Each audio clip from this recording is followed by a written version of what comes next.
Hello, dear students, and welcome to EduTap. So, guys, this is a complete series for your preparation for RBI Grade A and Grade B, and this is lecture number 8. And the topic we'll be covering today is prepositions. So, guys, prepositions एक अपने आप में बहुत ही crucial topic है आपके exam के लिए.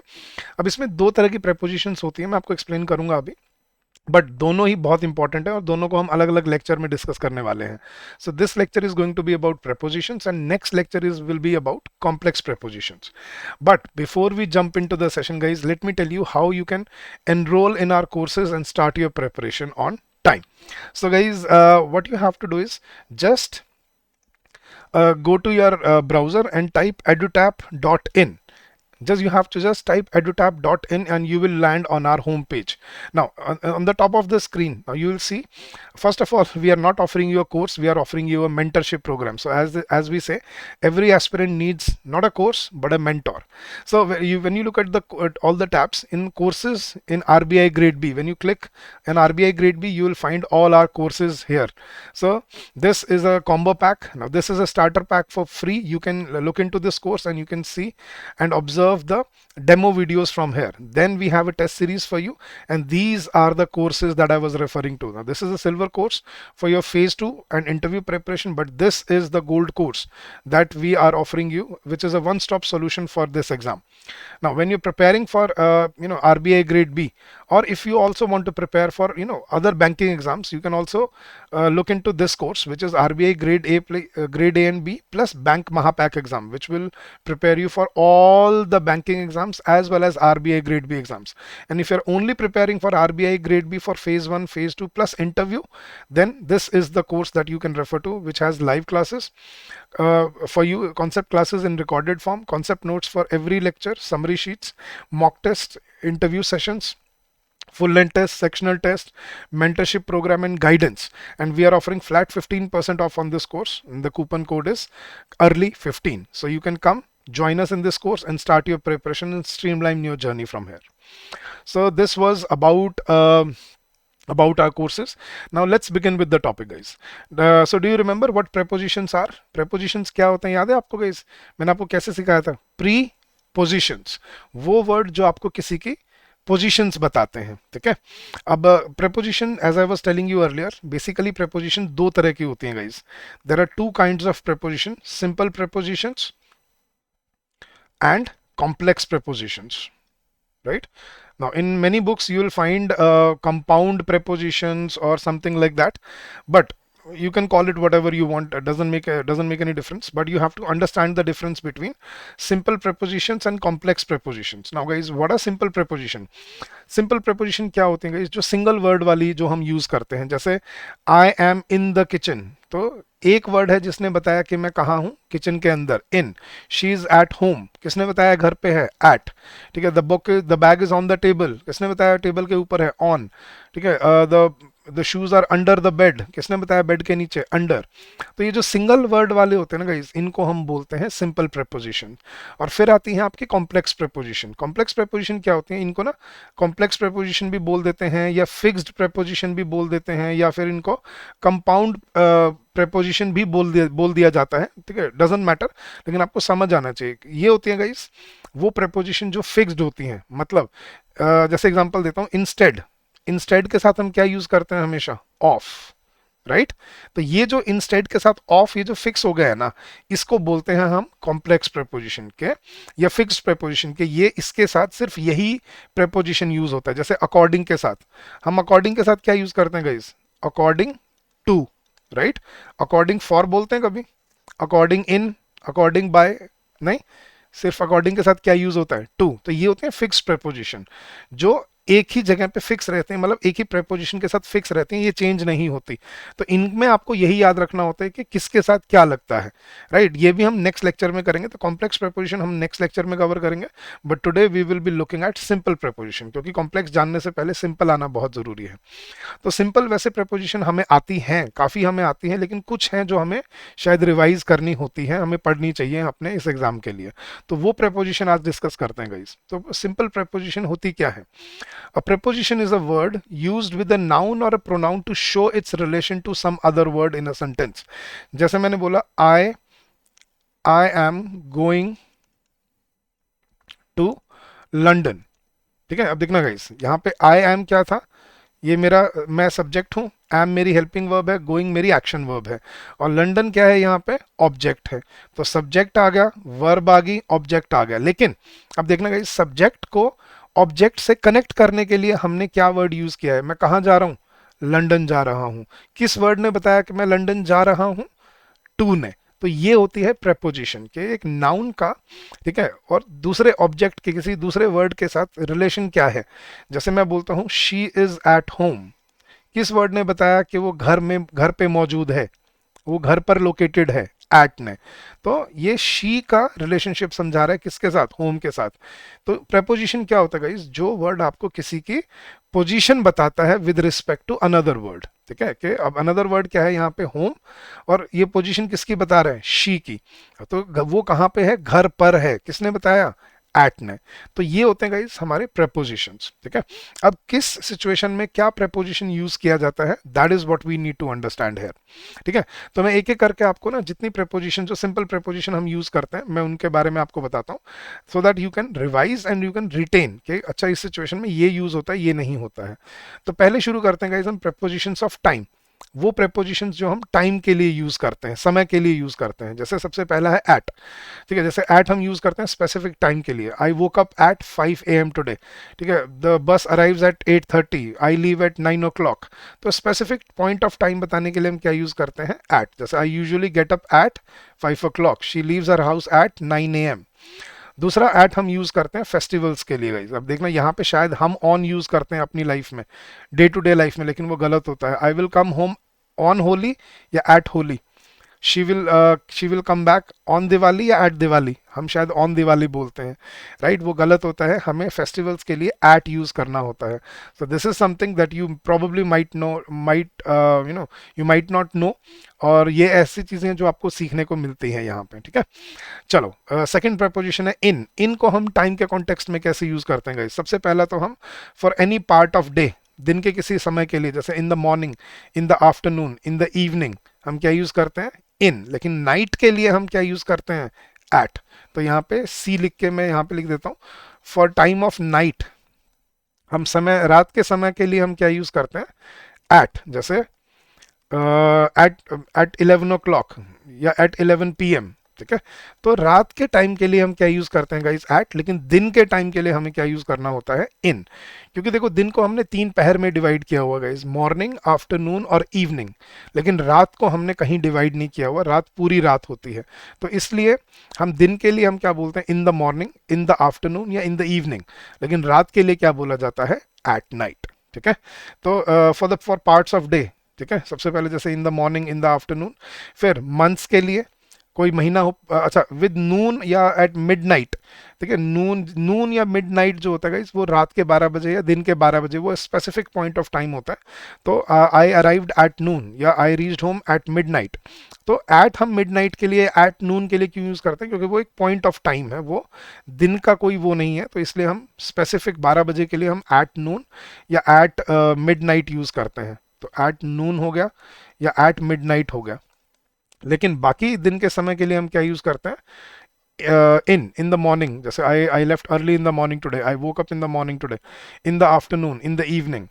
फिर महीनों के नाम के लिए, जैसे इन जुलाई, इन अगस्त, इन सितंबर, इन इन इन जनवरी। सीजन्स के लिए, in summer, in winter, in autumn, in spring. या साल के लिए, इन 1992, इन 1947, इन 2025। तो दिन, महीने, सीजन और साल के लिए हम क्या यूज करते हैं, इन। इससे भी बड़ा, चाहे डेकेड के लिए भी गाइस, जैसे हम क्या बोलते हैं, in the 1980s, in the 1970s। तो डेकेड्स के लिए भी हम क्या यूज करते हैं, इन। और सेंचुरी के लिए भी हम क्या यूज करते हैं, इन 19th सेंचुरी, इन 21st सेंचुरी। तो इसके लिए बड़े जो ड्यूरेशन ऑफ टाइम है उसके लिए हम क्या यूज करते हैं, इन। और दूसरा हम इन यूज करते हैं जब हमें ये बताना होता है कि कब तक हो जाएगा, जैसे इन द फ्यूचर। ठीक है, जैसे फ्यूचर के लिए हम बोलते हैं कि in the past, in the future. या जैसे आई will be back in 10 minutes।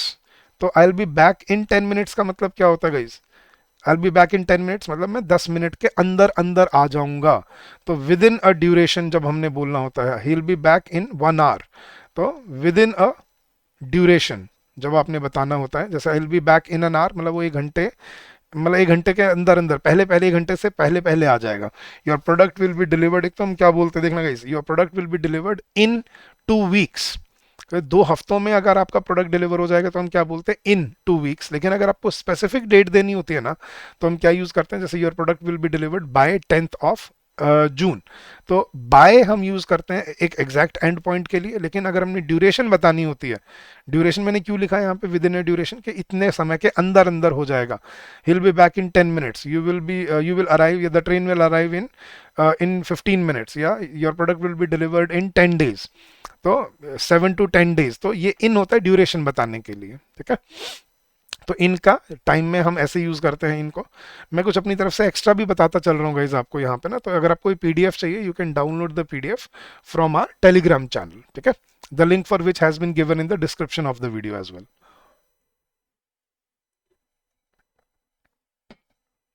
चलिए गाइस आगे चलते हैं। हम ऑन कैसे यूज करते हैं टाइम के कॉन्टेक्स्ट में। ऑन हम यूज करते हैं for days and specific dates, for days of the week, जैसे on Monday, on Thursday, on Friday, on Saturday, या कोई पर्टिकुलर डेट के लिए, on 5th March, on 2nd September, on 9th July, on 1st January, right. तो days and dates के लिए हम क्या यूज करते हैं, ऑन। ये बाय जो मैं आपको बता रहा था, बाय जो and specific last point of time के लिए जो हमने बताना है, जैसे the examination will be over by 5 PM, या your product will be delivered by 10th जून। तो बाय आपने क्या बता दिया, this is the end point of time, जो हमने लास्ट पॉइंट ऑफ टाइम बोलना होता है। कि जैसे जैसे मान लो आप घूमने के लिए निकलते हो घर से, मम्मी पूछते कि बेटा कितने बजे तक घर आ जाओगे, आप बोलते हो I will be back by 10 o'clock। By 10 o'clock का मतलब क्या हुआ, कि मैं 10 बजे तक घर वापस आ जाऊंगा, ठीक है। नेक्स्ट है गाइस फॉर और सिंस। ये मैंने आपको टेंसेज में आपने देखा होगा, परफेक्ट कॉन्टिन्यूस टेंस में यूज होता है ये। फॉर यूज होता है ड्यूरेशन ऑफ टाइम के लिए, जैसे आई हैव बीन प्लेइंग, या I have been working here for 2 years, कि मैं 2 साल से यहाँ पे काम कर रहा हूँ। तो फॉर हम यूज करते हैं ड्यूरेशन के लिए, और सिंस यूज होता है जब आपने एक स्पेसिफिक स्टार्ट पॉइंट बताना होता है कि कब से स्टार्ट हुआ है। जैसे I have been working, same sentence में मैं क्या लिख सकता हूँ, I have been working here since 2023। अब यहाँ पे सिंस क्यों यूज हुआ गाइस, देखो 2023 is a specific start point, कि कब से यहाँ काम कर रहा हूँ, 2023 से। लेकिन जब मुझे ड्यूरेशन बतानी है कि कितने टाइम से काम कर रहा हूँ, तो मैं क्या बोलता हूँ, for 2 years। I have been waiting here for 1 hour, लेकिन I have been waiting here since 1 o'clock। फर्क तो समझना गाइस, फॉर 1 hour का मतलब क्या है, मैं 1 घंटे से यहाँ इंतजार कर रहा हूँ, उसमें कोई स्पेसिफिक स्टार्ट पॉइंट नहीं है, वो क्या है, ड्यूरेशन बता रहा है कितनी देर से। और मैं अगर मैं ये बोलूँ कि मैं 1 बजे से तुम्हारा इंतजार कर रहा हूँ, तो क्या आएगा, I have been waiting here since 1 o'clock। तो फॉर और सिंस हम ऐसे यूज करते हैं इन परफेक्ट कॉन्टिन्यूअस टेंसेस, ठीक है। चाहे वो पास्ट परफेक्ट हो, प्रेजेंट परफेक्ट हो, या फ्यूचर परफेक्ट कॉन्टिन्यूअस हो, हम क्या यूज करते हैं, फॉर या सिंस, ठीक है। नेक्स्ट गाइस, अच्छा फ्रॉम यूज करते हैं जब हमने एक स्पेसिफिक स्टार्ट पॉइंट बताना होता है। जैसे I work from 9 AM till 6 PM, ठीक है। तो हमने स्टार्ट पॉइंट बताने के लिए हमने क्या बोला, 10 to 6 PM। तो स्टार्ट पॉइंट, जैसे the doctor is available from 10 in the morning till 3 in the afternoon, the manager is available from 10 till 5, the bank is open from 10 till 5। तो जब आपने एक स्टार्ट पॉइंट बताना होता है, तब हम यूज करते हैं फ्रॉम। तो सर आपने वो स्पेसिफिक स्टार्ट पॉइंट के लिए तो सिंस बताया था अभी, सिंस यूज होता है गाइस सिर्फ परफेक्ट कॉन्टिन्यूअस टेंसेस में, ठीक है। I have been working here since 2023।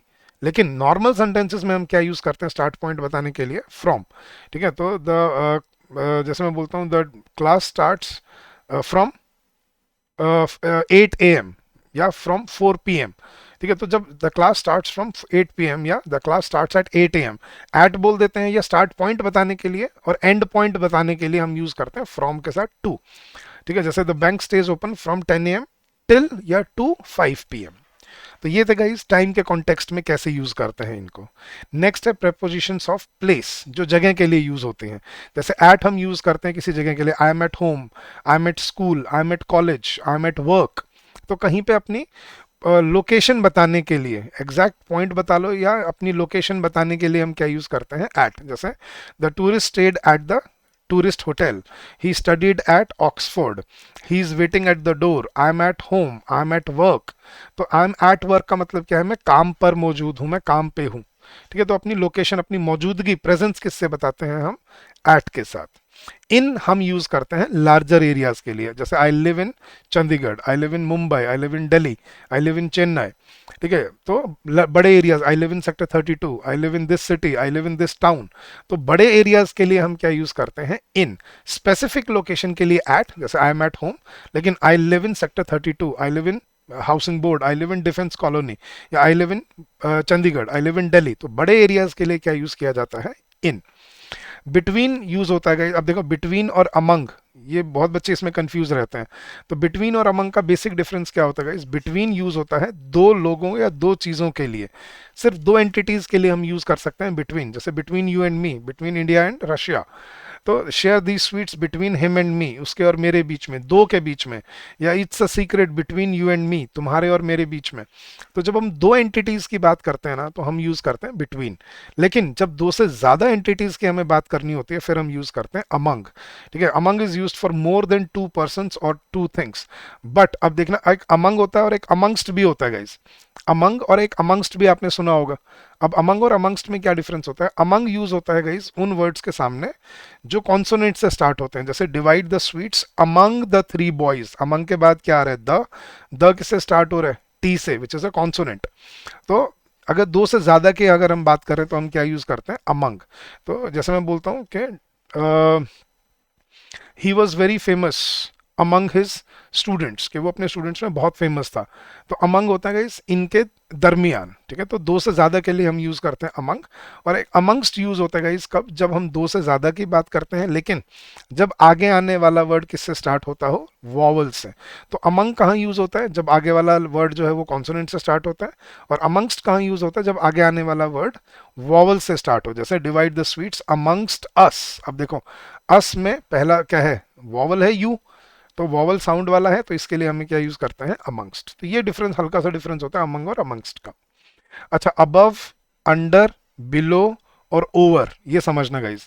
Above कब यूज करते हैं हम? जब हमें कंपैरिजन में बताना होता है कि इससे कंपैरेटिवली ऊपर। ठीक है, जैसे the sun rose above the horizon. Horizon पता है ना, वो जिसको हम बोलते हैं क्षितिज, जहां से हमें वो सूरज उगता हुआ दिखता है, जहां पे धरती और आसमान मिले हुए दिखते हैं दूर, है ना, उसको होराइजन बोलते हैं। तो the sun rose above the horizon, उससे ऊपर उठ गया था। We were flying above the clouds, हम बादलों से भी ऊपर उड़ रहे थे। तो अबव यूज होता है गाइस कंपैरिजन के सेंस में। जैसे मैं बोलता हूँ कि ही वर्क्स अबव यू, या this is above your pay grade, कि भाई तुम्हारे पे ग्रेड से ऊपर की बात है, तुम्हारे लेवल की बात नहीं है। या ही वर्क्स अबव यू, मतलब हिरार्की में वो तुमसे पोजीशन में तुमसे ऊपर काम करता है वो। तो अबव यूज करते हैं गाइस हम कंपैरेटिव सेंस में, जब हमने ऊपर बोलना होता है। ठीक है, अंडर कब यूज करते हैं गाइस हम? जब हमने कोई चीज दूसरी चीज के वर्टिकली नीचे बोलनी होती है। कोई चीज दूसरी के, किसी दूसरी चीज के हाइट में, मतलब उसके नीचे है। जैसे the ball is under the table, या the bag is under the table, the shoes are under the bed. तो अंडर हम यूज करते हैं जब कोई चीज दूसरी चीज के वर्टिकली नीचे होती है, हाइट में, मतलब वर्टिकली नीचे। जैसे मैं बोलता हूँ I was standing under a tree, तो मैं पेड़ के नीचे खड़ा था। तो हाइट में जब नीचे होता है ना, मतलब वर्टिकली नीचे जब आप होते हो किसी से, तब हम यूज करते हैं अंडर। बिलो देखना गाइस, अब जैसे अबव हम कंपैरिजन में यूज कर रहे थे ऊपर के लिए कंपैरेटिवली, ऐसे ही कंपैरिजन में नीचे के लिए हम क्या यूज करते हैं? Below. Below is used for lower than comparison में। जैसे when the sun sets it goes below the horizon, के वो क्षितिज के नीचे चला जाता है। Your work is below average, तुम्हारा काम एवरेज से भी नीचे है, खराब है। ठीक है, दिस इज बिलो योर जैसे this product can not be sold to children below the as of 18, तो 18 से नीचे की उम्र के। तो हम नीचे कंपैरिजन में हम बोलते हैं बिलो, और अंडर हम बोलते हैं जब कोई वर्टिकली नीचे खड़ा होता है। और ऊपर के लिए हम कंपैरिजन में क्या बोलते हैं? अबव। और वैसे अगर आपने ऊपर बोलना है तो हम क्या यूज करते हैं? देखना गाइस, ओवर। ठीक है, over is used for vertically above, जब कोई चीज वर्टिकली ऊपर है। जैसे there is an aircraft coming over. ठीक है, या this is over your pay grade, this is, वो तो अबव होता है, this is above your pay grade. लेकिन हाइट में ऊपर, जैसे he lives in the flat over mine, कि वो मेरे वाले फ्लैट से ऊपर वाले फ्लैट में रहता है। तो हाइट में जब ऊपर बोलना है तो ओवर, हाइट में जब नीचे बोलना है तो अंडर। और अबव और बिलो कब, जब कंपैरिजन में हमें ऊपर या बताना है या नीचे बताना है। I want to buy a mobile phone below 10,000 या बिलो 20,000 रुपीज, तो वो हुआ कंपैरिजन में नीचे, लेकिन अंडर क्या हुआ, हाइट में नीचे। सिमिलरली हाइट में ऊपर होगा तो ओवर, जैसे the ball went over the boundary, या the thief jumped over the wall, तो मतलब ऊपर से। ठीक है, तो वो होता है हाइट के लिए। लेकिन कंपैरिजन में हम क्या यूज करते हैं, अबव एंड बिलो। तो ये बहुत बच्चों को कंफ्यूजन रहता है कि सर अबव और बिलो और अंडर एंड ओवर में क्या फर्क होता है। तो आज समझ आ गया, अबव और बिलो यूज होता है कंपैरिजन के लिए, जबकि अंडर एंड ओवर यूज होता है हाइट के लिए। समझ आ रही है चीज। अच्छा, फिर एक आता है बिनीथ। बिनीथ और एक इसके साथ अंडरनीथ भी होता है, ये दोनों सेम होता है। बिनीथ और अंडरनीथ कब यूज होता है, जब कोई चीज दूसरी चीज के नीचे दब जाती है। ठीक है, जैसे कारपेट के नीचे छुप कोई चीज दब गई, जैसे the paper was lying under the carpet, या जैसे बिल्डिंग गिर जाती है अर्थक्वेक में, so many people were stuck beneath the rubble or underneath the rubble. तो मलबे के नीचे लोग दबे हुए थे, तो नीचे दब जाने के लिए हम क्या यूज करते हैं, बिनीथ या अंडरनीथ। जैसे the ground was slippery beneath her, उसके पैरों के नीचे जो फर्श था वो बड़ा फिसलना था, स्लिपरी था। तो ऐसे यूज करते हैं हम गाइस प्रेपोजिशंस ऑफ प्लेस। अब प्रेपोजिशन ऑफ डायरेक्शन, टू हम यूज करते हैं। सबसे पहला टू, टू हम यूज करते हैं जब हमें किसी एक जगह से दूसरी जगह जाना होता है। जैसे I am going to work, I am going to school, I am going to college, I am going to office, I am going to the market, I am going to the cinema hall, I am going to the shopping centre. तो कहीं भी आपने जाना होता है, वहां जाने के लिए, मतलब अपनी मूवमेंट शो करने के लिए हम क्या यूज करते हैं, टू। ठीक है, लेकिन ये याद रखना गाइस, टू हम किसके साथ यूज नहीं कर सकते, एक तो होम के साथ और एक अब्रॉड के साथ। ठीक है, क्योंकि होम और अब्रॉड कोई स्पेसिफिक डेस्टिनेशन नहीं है। I am going to home नहीं बोलते, हम क्या बोलते हैं, I am going home. I am going to abroad नहीं बोलते, हम क्या बोलते हैं, आई एम गोइंग अब्रॉड। हाँ, I am going to America होगा, I am going to London, I am going to China, I am going to Australia, I am going to Canada, लेकिन वो स्पेसिफिक डेस्टिनेशन है। लेकिन ये बोलना I am going to abroad, ये गलत होता है। ठीक है, तो ये याद रखना, होम और अब्रॉड के साथ हम टू यूज नहीं करते। होम क्यों नहीं करते, क्योंकि होम हमारी घर की लोकेशन होती है, वहां से हम हर जगह जाते हैं। होम तो वो है जहां आप रहते हो। तो घर से ऑफिस फिर घर, घर से मार्केट फिर घर से शॉपिंग सेंटर फिर घर। तो घर तो आप रहते हो, तो घर कोई डेस्टिनेशन नहीं होता। तो इसलिए हम होम और अब्रॉड के साथ टू यूज नहीं करते। बाकी आपने कहीं भी जाने की मूवमेंट शो करनी है तो आप क्या बोलते हो, to. We walk to the river and back, we are going to college, we are going to Delhi, we are going to America. तो मूवमेंट कहीं जाने के लिए यूज करते हैं टू। अच्छा, टुवर्ड्स यूज होता है जब आप किसी दिशा में बोलते हो। जैसे he saw me running towards him, उसने मुझे अपनी तरफ आते हुए देखा। She glance towards the mirror, कि उसने शीशे की तरफ नजर घुमाई। तो किसी की दिशा में, take 5 steps towards the wall, 5 कदम दीवार की तरफ कदम बढ़ाओ। तो जब आप किसी की दिशा में बात करते हो तो हम यूज करते हैं टुवर्ड्स। अच्छा, इनटू कब यूज होता है गाइस, इनटू हमने यूज करना छोड़ ही दिया है। हाँ जी, जैसे मैं बोलता हूँ, मैं देखा फर्क समझना गाइस, अगर ग्लास में पानी है तो मैं क्या बोलूंगा, there is water in the glass. ठीक है, इन मतलब ऑलरेडी अंदर है। लेकिन जब मुझे ये बोलना है कि ग्लास में पानी डाल दो, तो मैं क्या बोलूंगा, pour water in the glass या pour water into the glass. अब हम यहाँ पे हम इनटू यूज नहीं करते। Please pour some water into the glass, she jumped into the lake. तो बाहर से अंदर आने की मूवमेंट को शो करने के लिए हम क्या यूज करते हैं, into. He jumped into the well, the boys jumped into the lake, she fail into a ditch. तो बाहर से कहीं सी चीज के अंदर जाने की, जैसे he walked into the room, she came into the room. ठीक है, हाँ, एंटर के साथ याद रखना गाइस, ये एक्सेप्शन आपको बताता चल रहा हूं। एंटर के साथ नाप इन यूज कर सकते, नाप इन टू यूज कर सकते, क्योंकि एंटर का मतलब ही क्या होता है, अंदर आना। So when the police entered in the room, when the police entered into the room, या when the police entered the room. तो एंटर के साथ याद रखना गाइस, ना इन यूज किया जाता है ना ही इन टू यूज किया जाता है। ठीक है। अच्छा, एट हम जब डायरेक्शन के सेंस में बोलते हैं तो किसी की तरफ पॉइंट करना, जैसे she was aiming at me, they were laughing at me, she was looking at me, he was smiling at me. तो एट होता है किसी की दिश, मतलब किसी की तरफ देखकर, या किसी की पर्टिकुलर इंसान की तरफ। जैसे ही एम्ड एट द बर्ड, किसी पे निशाना लगाना।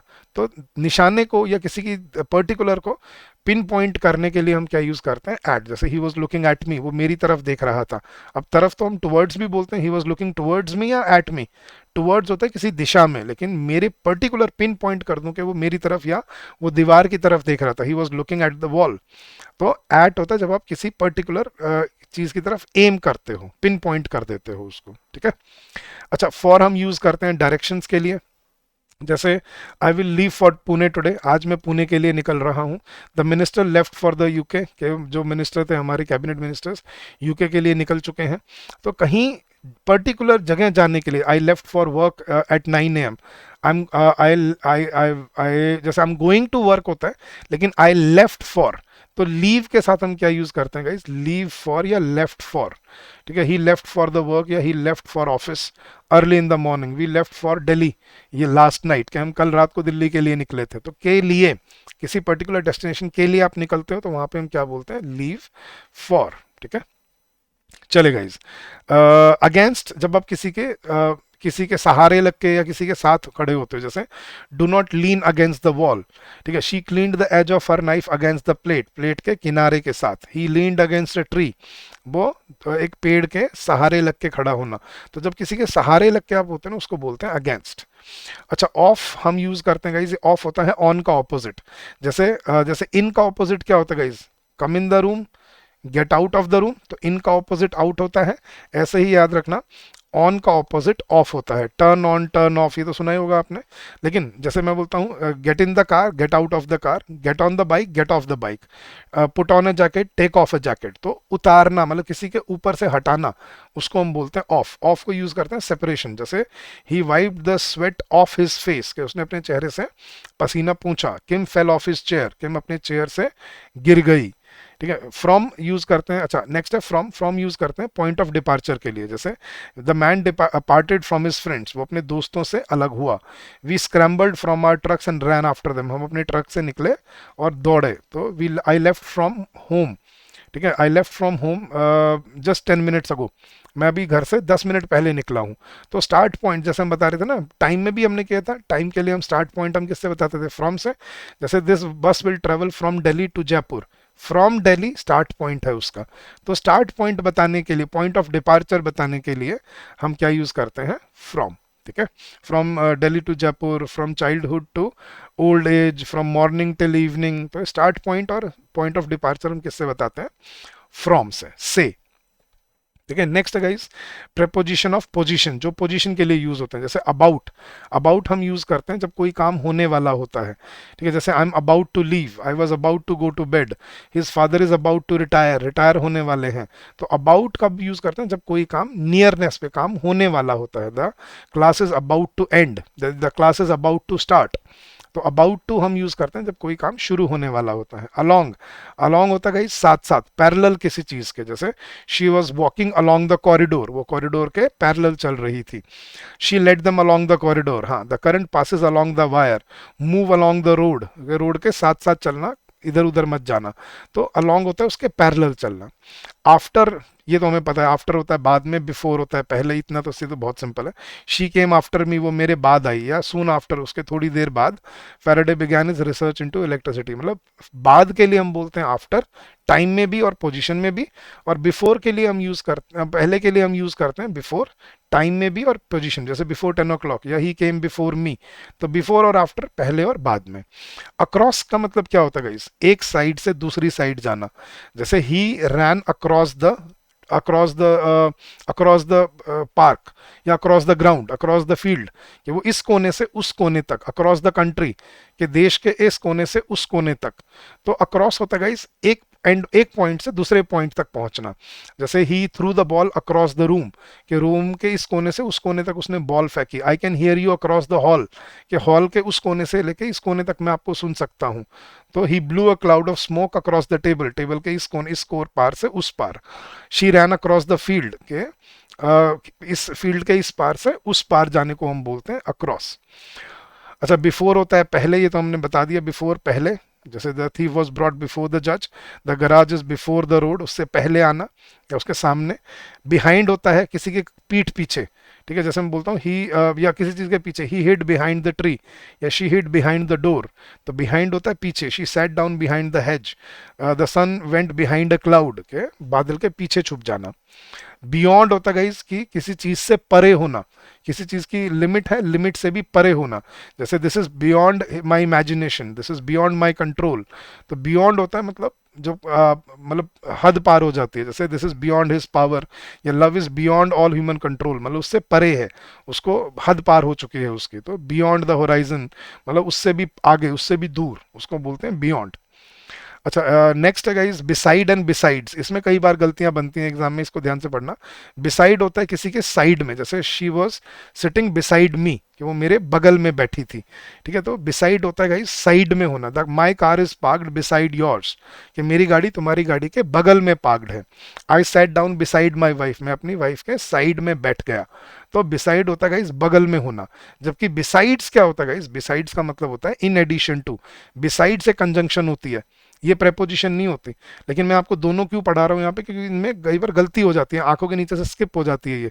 तो आज के बाद बिसाइड और बिसाइड्स कभी भी आपको लिखा दिखे, जरूर चेक करो कि वो किस कॉन्टेक्स्ट में है। बिसाइड इज ए प्रेपोजिशन, जबकि बिसाइड्स इज ए कंजंक्शन। जैसे बिसाइड्स बीइंग अ टीचर, कि टीचर होने के साथ साथ he is a skilled craftsman, वो एक क्राफ्ट्समैन भी है, ठीक है। जैसे मैं बोलता हूँ besides Rohit everyone is present in the room, कि रोहित के साथ साथ हर कोई रूम में मौजूद है। तो बिसाइड्स होता है इन एडिशन टू, उसके साथ साथ, जबकि बिसाइड होता है बगल में होना, साइड में होना। तो ये डिफरेंस आपको क्लियर होना चाहिए, ठीक है। इस पे एग्जाम में बहुत बार गलतियां बनती हैं और ये एग्जाम के लिए बहुत इंपॉर्टेंट भी है। तो ये थे गाइस आपके आज के सिंपल प्रेपोजिशंस। आई होप इससे आपको समझ आएगा कि प्रेपोजिशंस कैसे फंक्शन करते हैं, क्या उनकी अंडरस्टैंडिंग है। और ये तो सिर्फ हमने सिंपल किए हैं गाइस, अभी ये आई थिंक कहीं ना कहीं आपको पता भी होंगे, मतलब समवेयर डाउन द लाइन। लेकिन जो असली सीखने वाले हैं वो है कॉम्प्लेक्स प्रेपोजिशन, जो हम नेक्स्ट चैप्टर में कवर करेंगे। तो उस चैप्टर को मिस मत कीजिएगा, बट वो सीखने से पहले ये आना बहुत जरूरी है, क्योंकि ये तो बेसिक्स हैं बिल्कुल, ठीक है। तो मैं कवर दोनों करना चाहता था आपके लिए, तो that is why I wanted to share this with you. तो गाइज अगर आपको ये सारे सेशन ऐसे ही रिकॉर्डेड फॉर्म में अगर आपको ऑलरेडी चाहिए, अगर आप अपनी स्पीड से इनको प्रिपेयर कर पाओ, तो come join us in our course. मैंने आपको बताया इस वीडियो के लिंक में, डिस्क्रिप्शन में आपको लिंक मिल जाएगा हमारे कोर्स का। हमारे गोल्ड कोर्स में ज्वाइन कीजिए and complete preparation for 1 year, 1 साल की प्रिपरेशन मिलती है आप में उसको, with live classes, concept notes, sectional test, practice question, full length test, mock test, interview preparation, everything for descriptive English, descriptive FM, descriptive ESI, सब कुछ मिलता है वो। तो it's a one stop solution for all your preparation. तो come join us and start your preparation with us. So I wish you all the very best for your journey ahead. Keep on working hard, keep on giving your best, and I'm sure you will come out with flying colors. So thank you so much once again, guys, and happy learning to all of you. I'll see you again soon with another session on complex preposition. Till then, all the very best.